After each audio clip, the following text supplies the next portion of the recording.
I stand in the boardroom watching the CEO's son, Brandon, wave my patent documentation like a trophy. The same breakthrough in quantum computing algorithms I spent 3 years developing in my garage before joining TechNova Industries. Brandon raises his champagne glass, announcing to the board that his revolutionary patent is now worth $3.8 billion in licensing deals. The same patent I signed over with specific licensing terms he clearly never read. I don't argue. Instead, I ask calmly, "Are you sure you read Clause 17b? His confident smile falters slightly. 18 months earlier, I was Kelly Martinez, a 28-year-old MIT computer science graduate working 16-hour days in my converted garage in Palo Alto. My quantum encryption algorithms were revolutionary, but I lacked the resources to bring them to market. That's when Marcus Wright, CEO of TechNova Industries, personally called me. "Kelly, I've been following your work on quantum computing," Marcus said during our first meeting at his San Francisco headquarters. "What you've developed could change cybersecurity forever. I want to offer you something special." The offer was incredible. Lead engineer position, salary of $250,000, full creative control over my quantum division, and a fair licensing agreement for my patents. Marcus treated me like family from day one. He was 62, with silver hair and kind eyes that reminded me of my late father. "I never had a daughter," Marcus confided during one of our weekly dinners. "But if I did, I'd want her to be as brilliant and driven as you." I was building something extraordinary at TechNova. My quantum encryption technology could protect data in ways previously thought impossible. Within 6 months, I was leading a team of 12 engineers, all brilliant minds who respected my vision. We were on the verge of revolutionizing cybersecurity. Brandon Wright returned from Stanford that fall with his MBA and a charming smile. At 32, he was tall, well-dressed, and initially seemed genuinely interested in understanding the technical aspects of our work. "Kelly, this quantum stuff is fascinating," he'd say during our team meetings. "Can you explain the algorithm structure again? I want to make sure I understand it properly." I was flattered by his attention. Here was the CEO's son, Harvard undergrad, and Stanford MBA, asking me to teach him about quantum computing. I spent hours explaining my work, walking him through the complex mathematical foundations. Everything seemed perfect until I discovered Brandon had been secretly recording our meetings. I found the digital recorder tucked under his notepad during a presentation about quantum entanglement protocols. "Brandon, why are you recording our technical discussions?" I asked after everyone else had left. He laughed it off. "Just trying to understand the technical side better, Kelly. I want to be able to support your work effectively." Something felt wrong, but I convinced myself I was being paranoid. Marcus trusted his son, and I trusted Marcus. Besides, Brandon seemed genuinely enthusiastic about learning. I decided to give him the benefit of the doubt. That was my first mistake. Over the following weeks, I noticed Brandon asking increasingly specific questions about my research methodology. He'd appear in my office after hours, claiming he was reviewing project files with my assistant's permission. When I mentioned this to my team, they seemed confused. "He told me he was conducting a company-wide efficiency review," said Janet, my lead algorithm specialist. "Said not to mention it to anyone until he finished his assessment." Red flags started appearing everywhere, but I ignored them.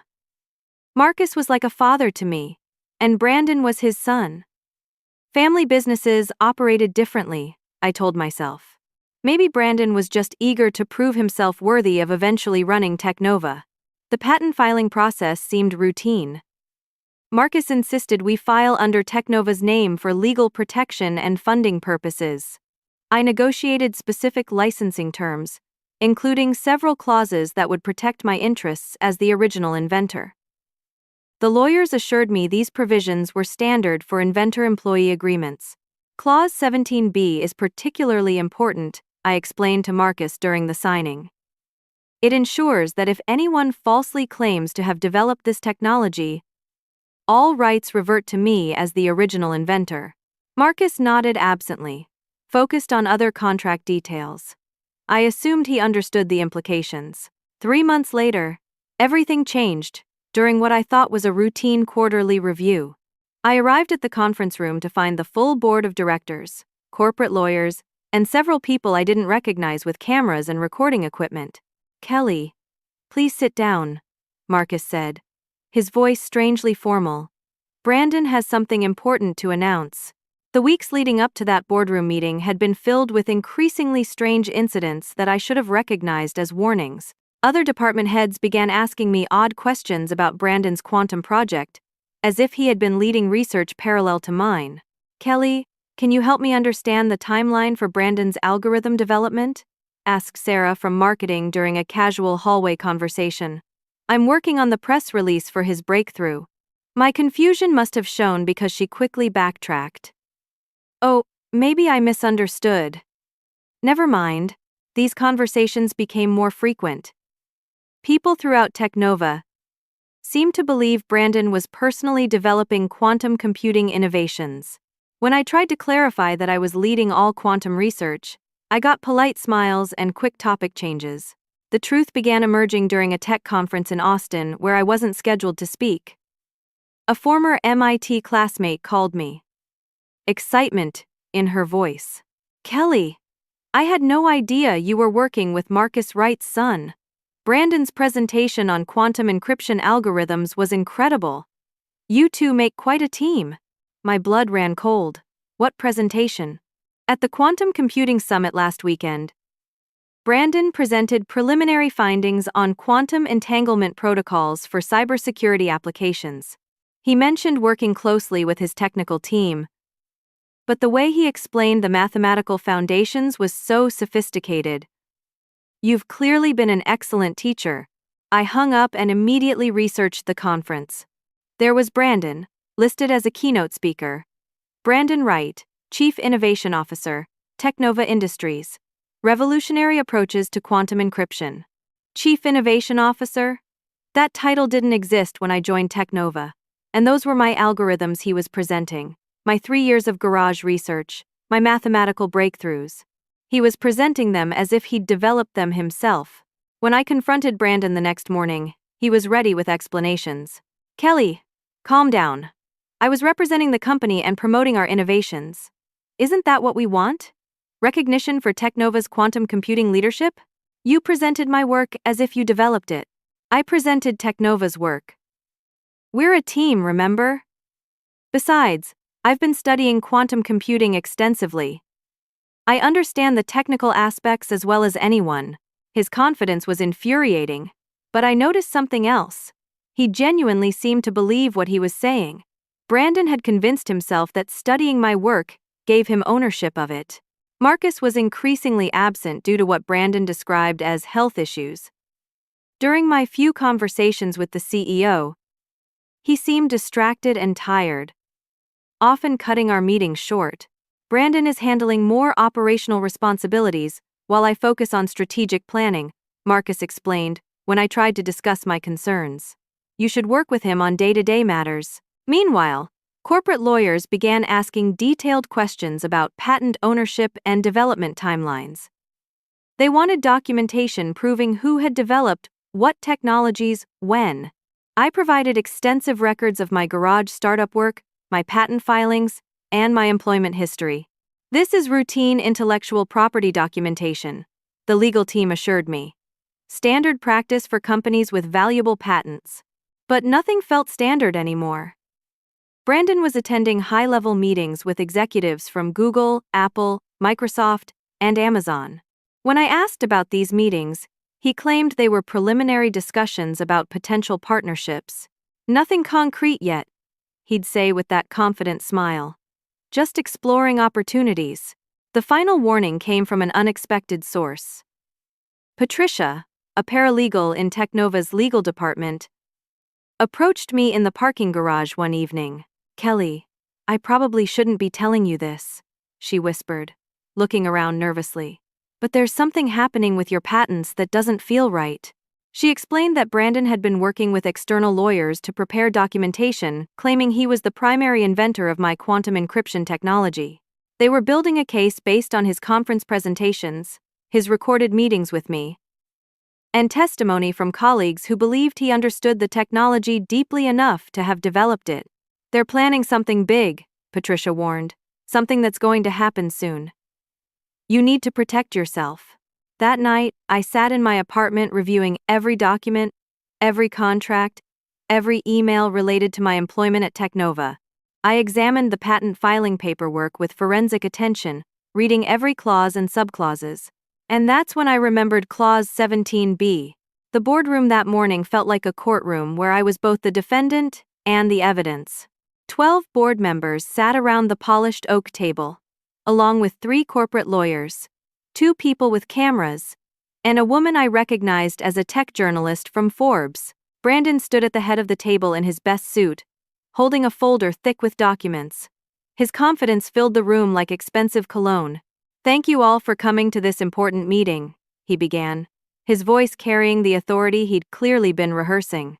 "I've called you here to correct a significant misunderstanding about the ownership and development of TechNova's quantum encryption technology." My stomach dropped, but I forced myself to remain calm. This was the moment Patricia had warned me about. Over the past 18 months, I've been personally developing revolutionary quantum computing algorithms that represent a $3.8 billion breakthrough in cybersecurity technology, Brandon continued, his voice growing stronger with each lie. He opened his folder and began distributing copies of what looked like technical documents, conference presentations, and recorded meeting transcripts. "Kelly Martinez, whom we hired as a research assistant to help implement my theoretical work, has been an invaluable team member," he said with a patronizing smile in my direction. "However, recent discussions with our legal team have revealed some confusion about the ownership of these innovations." Research assistant? The words hit me like a physical blow.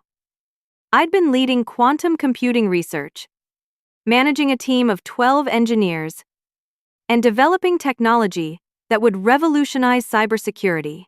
Now I was being reduced to a research assistant in a public humiliation orchestrated by someone who couldn't even explain basic quantum mechanics 6 months ago.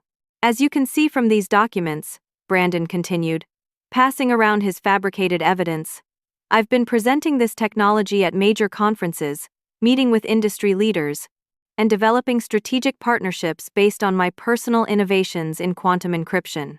The board members nodded as they reviewed his materials. I recognized some of the documents. They were my technical notes and research findings, but with Brandon's name replacing mine as the primary author. Meeting transcripts had been edited to make it appear that I was taking notes rather than leading discussions. The patent filing process incorrectly listed Kelly as a co-inventor due to her implementation assistance, Brandon explained to the board. "Our legal team has prepared the necessary documentation to correct this oversight." I watched the Forbes journalist scribbling notes about the young tech visionary who had developed billion-dollar innovations. The cameras were recording everything for what would undoubtedly become a carefully crafted narrative about Brandon's genius. Furthermore, Brandon announced with theatrical flair, "I'm pleased to report that based on my breakthrough technology, I've successfully negotiated licensing agreements with Apple, Google, Microsoft, and Amazon worth a combined $3.8 billion over the next 5 years." The room erupted in applause. Board members shook Brandon's hand and congratulated him on his vision and business acumen. Someone popped a champagne bottle, and glasses were quickly filled. "To Brandon Wright," declared board chairman Robert Sterling, raising his glass, whose innovative genius has secured TechNova's position as the leader in quantum computing technology. Brandon raised his champagne glass high, beaming at the cameras. "To the future of quantum encryption, and to the partnerships that will revolutionize cybersecurity forever." I sat in stunned silence as the celebration continued around me. 18 months of my life, 3 years of garage research, and revolutionary technology that could protect data for generations had been stolen in a single presentation. My reputation, my career, my life's work was being erased while champagne glasses clinked. But the deepest betrayal was yet to come. Before we finalized these exciting developments, Brandon continued. I want to thank my father for his guidance and support throughout this process. A large monitor descended from the ceiling, and suddenly Marcus Wright appeared via video call from what looked like a hospital room. But his eyes were alert, focused, and completely aware of what was happening. I'm proud of my son's achievements, Marcus said clearly into the camera. Brandon has always shown exceptional vision and technical aptitude. I've watched him develop this quantum technology over the past 2 years, and I couldn't be more impressed with his innovations. 2 years. Marcus was claiming Brandon had been developing my technology for 2 years, which meant he was lying about everything. The father figure who had treated me like family, who had shared dinners and personal stories, who had convinced me to trust TechNova with my life's work, was part of this conspiracy. The room fell quiet as Marcus continued. I fully support the corrections being made to our patent filings and the termination of employees who have attempted to claim credit for work they didn't perform. Termination. The word hung in the air like poison gas. Kelly Martinez is terminated from TechNova Industries effective immediately, Brandon announced, his voice now cold and businesslike. Security will escort her from the building after this meeting. The cameras captured my reaction as the reality hit me. I had been set up, used, and discarded by people I had trusted completely. My quantum encryption technology, worth billions of dollars, was being stolen in front of witnesses, journalists, and legal teams who would validate the theft. But as I sat there listening to Brandon's victory speech, I remembered something he clearly didn't. Something that would change everything. I looked up at Brandon as he raised his champagne glass again, reveling in his stolen triumph. Are you sure you read Clause 17b? I asked quietly. The question cut through the celebration like a blade. Brandon's confident expression flickered for just a moment. What? Clause 17b, I repeated, my voice growing steadier. In the patent filing. Are you certain you read it? Brandon's champagne glass wavered slightly in his hand. Of course I read the entire filing. Every clause. Good, I said, standing up slowly. Because Clause 17b states that if the patent holder makes public claims to have developed technology they didn't actually create, all rights immediately revert to the original inventor. The room went silent. Marcus Wright leaned forward on the video screen, his face suddenly concerned. What are you talking about? Brandon demanded, but his voice had lost its confident edge. I smiled for the first time that day. Enjoy your celebration, Brandon. You just triggered the reversion clause. Congratulations. You've given me back complete ownership of my $3.8 billion patent. The champagne glass slipped from Brandon's hand and shattered on the boardroom floor. Security escorted me from TechNova's building 30 minutes later, but I wasn't the broken woman they expected. While Brandon scrambled to understand what Clause 17b meant, I already knew exactly what I was going to do. My laptop had been wiped, my access credentials revoked, and my personal items confiscated for security review. The company parking pass was deactivated before I reached my car. TechNova wanted to erase every trace of my existence as quickly as possible. By the time I got home, the tech media was already spinning Brandon's narrative. TechCrunch published an article titled, TechNova CEO's Son Reveals Billion-Dollar Quantum Breakthrough. Forbes ran a profile calling Brandon the young visionary revolutionizing cybersecurity. Wired featured an analysis of Brandon Wright's innovative approach to quantum computing. My phone buzzed with calls from former colleagues, but when I answered, most conversations were awkward and brief. Kelly, I'm sorry about what happened, said Janet, my former lead algorithm specialist. I wanted to reach out, but HR sent a memo about confidentiality agreements. I can't really talk about work-related matters. Janet, you know I developed that technology. You were there for every breakthrough. I know, she whispered. But I signed an NDA that covers all project discussions. If I violate it, they can sue me for everything I own. Brandon hadn't just stolen my work, he'd silenced everyone who could corroborate my story. Employment contracts and non-disclosure agreements had been weaponized to isolate me completely. The employment lawyers I consulted were sympathetic but realistic about the challenges ahead. Patent disputes are complex and expensive, explained Thomas Chen from Morrison & Associates. If TechNova has documentation supporting their claims, and if your former colleagues can't testify due to NDAs, proving your case could take years and cost hundreds of thousands of dollars. Meanwhile, my reputation was being systematically destroyed. Anonymous tips appeared on tech blogs describing me as difficult to work with, unable to handle team leadership, and someone who took credit for collaborative efforts. The whisper campaign was sophisticated and relentless, but I had advantages Brandon didn't know about. During my 3 years developing quantum algorithms in my garage, I had documented everything obsessively. Every breakthrough, every failed experiment, every mathematical proof was recorded with timestamps and digital signatures. More importantly, I had started investigating TechNova's history, and what I discovered made my situation even more sinister. Through public records, searches, and industry contacts, I learned that 3 other inventors had joined TechNova over the past 5 years with revolutionary technologies. Each had been recruited personally by Wright. Each had been promised creative control and fair compensation, and each had eventually been marginalized, discredited, and forced out while their innovations were claimed by the Wright family. Sarah Chen had developed neural network algorithms that became the foundation for TechNova's artificial intelligence division. After 18 months, she was fired for performance issues while Brandon claimed credit for her work. She now worked as a freelance consultant, struggling to rebuild her career. David Rodriguez created blockchain innovations that revolutionized supply chain management.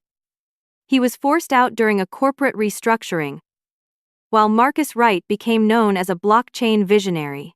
David was working at a startup in Austin, still fighting legal battles over his stolen patents. Amanda Foster had developed AI safety protocols that prevented autonomous systems from making dangerous decisions. After TechNova acquired her small company, she was gradually pushed out while the Wright family presented her innovations at international conferences. Amanda was now teaching computer science at a community college, unable to afford the legal fees required to reclaim her work. I contacted each of them, expecting to find broken, defeated people. Instead, I found brilliant inventors who had been systematically exploited by a family that specialized in intellectual property theft. "Kelly, I'm so sorry this happened to you too," Sarah said during our first phone call. The Wright family has perfected this process.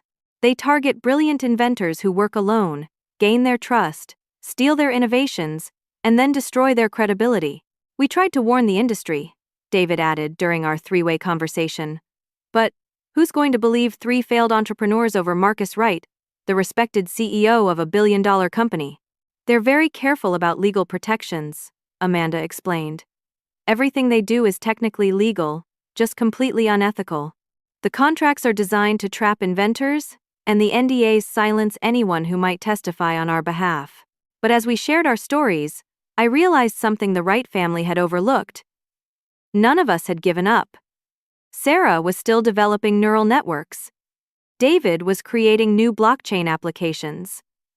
Amanda was researching advanced AI safety measures. We had all continued innovating despite their attempts to destroy us. And I had something they didn't expect, Clause 17b. "Kelly, what exactly does that clause say?" Sarah asked. I read them the specific language.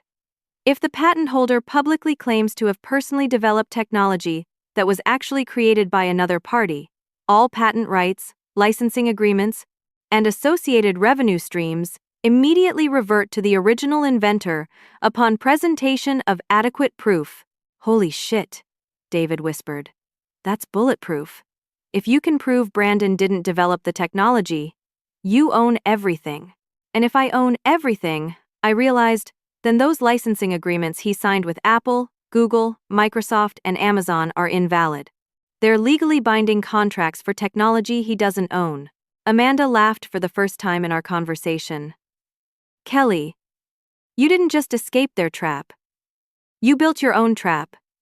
And Brandon walked right into it. The next morning, I received an unexpected visitor. Marcus Wright stood at my apartment door, no longer the kind father figure who had recruited me 18 months earlier. His eyes were cold, calculating, and completely healthy. "Kelly, we need to talk." Marcus Wright entered my apartment like he owned it, his demeanor completely different from the warm, paternal figure I had known at TechNova. Gone was the silver-haired grandfather who had treated me like family. This was a predator who had been hunting inventors for years. "You've created quite a problem for us with your Clause 17b nonsense," Marcus said, settling into my living room chair without invitation. "But problems can be solved." I remained standing, maintaining distance between us. "It's not nonsense, Marcus. It's contract law." "Let me explain something about contract law, Kelly. Interpretation matters more than specific language. Brandon has documented proof of his development process. He has witness testimony. He has conference presentations and media coverage, establishing his credibility as the inventor." Marcus opened his briefcase and removed a folder thick with legal documents. "We're prepared to offer you a settlement, $2 million, a non-disclosure agreement, and a recommendation letter that will help you find employment elsewhere. All you have to do is sign this acknowledgement that Brandon developed the quantum encryption technology independently." $2 million was more money than I had ever imagined having, but it represented less than 1% of what my technology was actually worth. More importantly, signing would validate their theft and doom future inventors to the same exploitation. "No," I said simply. Marcus's mask slipped further. "Kelly, you're a smart woman. But you're not thinking clearly. Do you understand what fighting TechNova means? We have unlimited legal resources. We have media relationships. We have political connections. We can make your life very difficult, like you did to Sarah Chen, David Rodriguez, and Amanda Foster." Marcus's eyes narrowed. "You've been making some interesting phone calls. Those three individuals had contractual obligations that prevented them from making false claims about their employment with TechNova. I'd hate for you to find yourself in similar legal jeopardy, but I had spent 2 months preparing for this conversation." While Brandon celebrated his stolen victory, and Marcus planned intimidation tactics, I had been building an unassailable legal position. "Marcus, did you actually read Clause 17b before you signed the patent filing?" "Of course." "No, you didn't. Because if you had, you would have understood that it contains automatic documentation requirements. Every time someone claims to have developed technology covered by that clause, their statements are automatically recorded and legally verified." I opened my laptop and showed Marcus a screen he had never seen before, the inventor protection protocol I had embedded in the patent filing process. Every public statement Brandon made about developing quantum encryption technology had been automatically documented, time-stamped, and verified by blockchain technology I had developed during my garage startup days. Every conference presentation, every media interview, every board meeting statement has been recorded as legal evidence of false claims to my intellectual property, I explained. Brandon didn't just trigger Clause 17b once. He's triggered it dozens of times over the past 6 months. Marcus stared at the screen, finally understanding the scope of what his son had done. "Furthermore," I continued, "the licensing agreements Brandon signed are not just invalid, they're fraudulent. Apple, Google, Microsoft, and Amazon have entered into billion-dollar contracts for technology that Brandon legally cannot license. Those companies are going to demand explanations, refunds, and legal remedies." "This is ridiculous," Marcus said, but his voice lacked conviction. "No court would overturn established business relationships based on a technicality. It's not a technicality, it's federal law. And I'm not taking this to court." I opened another screen on my laptop, showing Marcus something that made his face go pale. FBI investigation files. For the past 2 months, I've been working with the Federal Bureau of Investigation's Corporate Fraud Task Force. Agents Johnson and Martinez have been very interested in TechNova's pattern of acquiring inventors and then systematically stealing their intellectual property. The FBI had been building a case against corporate patent theft rings, and TechNova's activities had attracted their attention after Sarah Chen filed a complaint 6 months earlier. When I contacted them with evidence of a systematic pattern targeting multiple inventors, they launched a full investigation. We have recordings of Brandon's false claims, documentation of the Wright family's repeated exploitation of inventors, and evidence of wire fraud related to the licensing agreements. I continued. Federal prosecutors are preparing charges under the Intellectual Property Protection Act, the Wire Fraud Statute, and the Racketeering Influenced and Corrupt Organizations Act.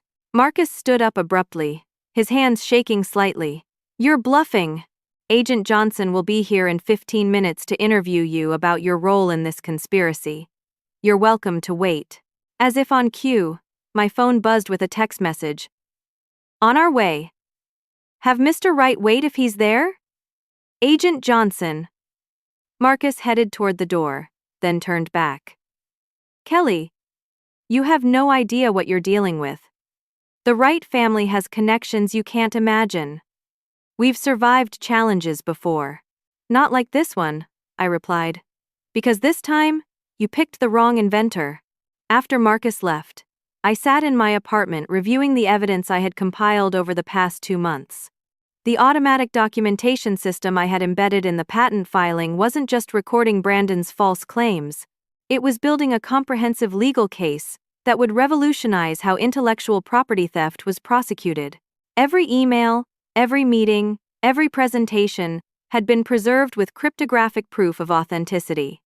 The blockchain verification system made the evidence tamper-proof and legally bulletproof. Brandon and Marcus had been building their own prosecution case without realizing it. But the most satisfying part was yet to come. Tomorrow, I would trigger the final phase of my counterattack, and TechNova's world would collapse around them. My phone rang. Agent Johnson confirming that federal warrants had been approved for TechNova's offices, the Wright family's personal properties, and their financial records. The FBI raid would begin at 6 in the morning. I smiled, remembering Brandon's champagne toast to the future of quantum encryption. He had no idea how right he was. The future was coming, and it belonged to me. At exactly 6 o'clock the next morning, federal agents executed search warrants on TechNova's headquarters, Brandon Wright's Malibu mansion, and Marcus Wright's Napa Valley estate. I wasn't there to watch, but Agent Johnson called me with updates throughout the day. "Kelly, we've seized computer systems, financial records, and communications that confirm everything you documented," she reported. "Brandon's personal files contain drafts of conference presentations with your technical content copied word for word. Marcus has emails discussing talent acquisition strategies that read like instructions for intellectual property theft. Simultaneously, I filed coordinated legal actions that would destroy TechNova's business model overnight. Patent infringement lawsuits against TechNova, criminal referrals for wire fraud and theft of intellectual property, civil rights violations for creating a hostile work environment, and most importantly, formal notifications to Apple, Google, Microsoft, and Amazon that their licensing agreements were fraudulent. The tech media response was immediate and devastating. The same journalists who had celebrated Brandon's breakthrough 24 hours earlier now scrambled to understand how they had been manipulated. Breaking: FBI raids TechNova headquarters in patent theft investigation. Read the TechCrunch headline. Wright family accused of systematic intellectual property fraud. Forbes published a correction and apology. Editorial note: our recent profile of Brandon Wright was based on false information provided by TechNova Industries. We are investigating how our fact-checking process failed. But the most satisfying coverage came from Wired, which ran a comprehensive investigation titled "The Patent Thieves: How TechNova Built a Billion-Dollar Company on Stolen Innovations." The article featured interviews with Sarah Chen, David Rodriguez, and Amanda Foster, finally giving them a platform to tell their stories. The piece documented the Wright family's systematic exploitation of inventors over 5 years and positioned my case as the breakthrough that exposed their entire operation. TechNova's stock price collapsed when the market opened. Trading was halted twice, as investors realized the company's primary assets were fraudulently obtained. By noon, TechNova had lost 87% of its market value. The licensing partners reacted swiftly and decisively. Apple's legal team issued a statement demanding immediate refund of their advance payments and threatening massive damages for fraudulent misrepresentation. Google canceled their partnership and began exploring legal remedies. Microsoft suspended all collaboration pending investigation. Amazon terminated their agreement and demanded access to the authentic patent holder. Brandon's response was a public relations disaster that only made everything worse. He called an emergency press conference where he attempted to maintain his narrative even as FBI evidence contradicted every word. These accusations are completely unfounded, Brandon declared to a room full of skeptical journalists. I have been developing quantum encryption technology for over 2 years. Kelly Martinez was a research assistant, who is now attempting to claim credit for collaborative work. A TechCrunch reporter asked the obvious question. Mr. Wright, how do you respond to FBI evidence showing that Ms. Martinez developed this technology in her garage startup 3 years before joining TechNova? That's not accurate, Brandon stammered. Our legal team will provide documentation supporting my development timeline. What about the automated documentation system that recorded your false claims? Pressed a Forbes journalist. Blockchain evidence shows you publicly claim to have developed technology you never actually created. Brandon's composure cracked completely. I don't know what blockchain evidence you're referring to. These technical accusations are beyond my expertise. Beyond his expertise. In trying to defend himself, Brandon admitted he didn't understand the very technology he claimed to have invented. The press conference ended when Brandon's lawyer physically removed him from the podium, but the damage was irreversible. Video clips of his confused responses went viral across social media platforms. Meanwhile, Marcus Wright was having his own legal crisis. From his hospital room, which federal agents discovered was actually a luxury suite at a private medical spa, Marcus attempted to coordinate damage control. My son may have overstated his role in the development process, Marcus told CNBC in a desperate interview. But TechNova has invested significant resources in bringing Kelly Martinez's innovations to market. We deserve some recognition for our business contributions. The interviewer wasn't buying it. Mr. Wright, federal investigators say you personally recruited Ms. Martinez specifically to steal her technology.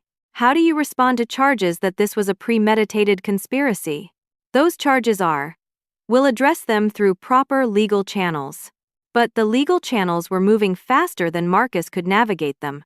Federal prosecutors filed formal charges against both Wright family members: wire fraud, theft of intellectual property, conspiracy to commit racketeering, and violations of the Computer Fraud and Abuse Act. The indictments were unsealed the same day I received a call that changed everything. Miss Martinez, this is Tim Cook's office at Apple. Mr. Cook would like to schedule a meeting to discuss legitimate licensing arrangements for your quantum encryption technology. Similar calls came from Google, Microsoft, Amazon, and a dozen other companies that had been watching the TechNova situation develop. Everyone wanted to work with the actual inventor of revolutionary quantum computing innovations. But the most meaningful call came from an unexpected source. Kelly, this is Robert Sterling, former chairman of TechNova's board. I owe you a personal apology and an explanation. Sterling explained that most of TechNova's board members had been kept in the dark about the Wright family's fraudulent activities. They had trusted Marcus's representations and Brandon's documentation without independent verification. We were complicit through negligence, not malice, Sterling said. But that doesn't excuse our failure to protect inventors like you. I'm resigning from the board, and I want to help you rebuild what was stolen.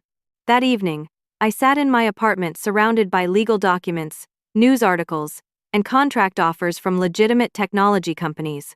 My quantum encryption patents were worth more than $3.8 billion. They were worth whatever the market would pay for revolutionary cybersecurity innovations. But money wasn't the victory I cared about most. The victory was knowing that Sarah Chen, David Rodriguez, and Amanda Foster would finally get justice. The victory was ensuring that no other inventor would be exploited by predatory companies like TechNova. The victory was Brandon Wright facing federal prison time for stealing my life's work. My phone buzzed with a text from Agent Johnson. Grand jury returns true bill. Both Wrights indicted on all counts.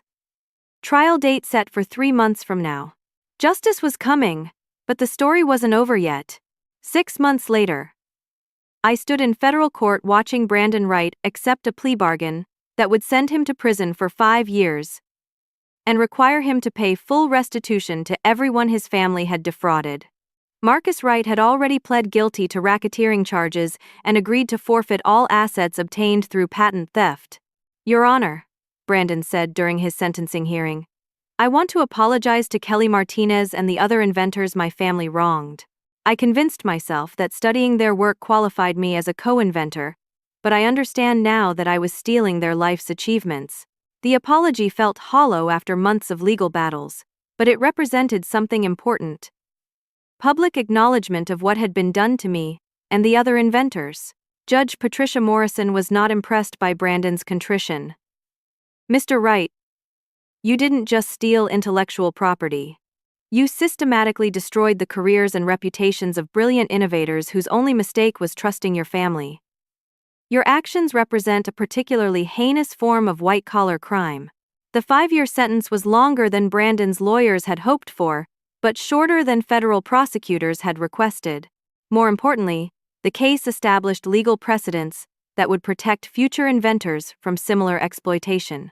TechNova had declared bankruptcy 2 months earlier, and I attended the asset auction where I purchased my former workplace for $12 million. The building where I had been humiliated and betrayed would become the headquarters for something completely different.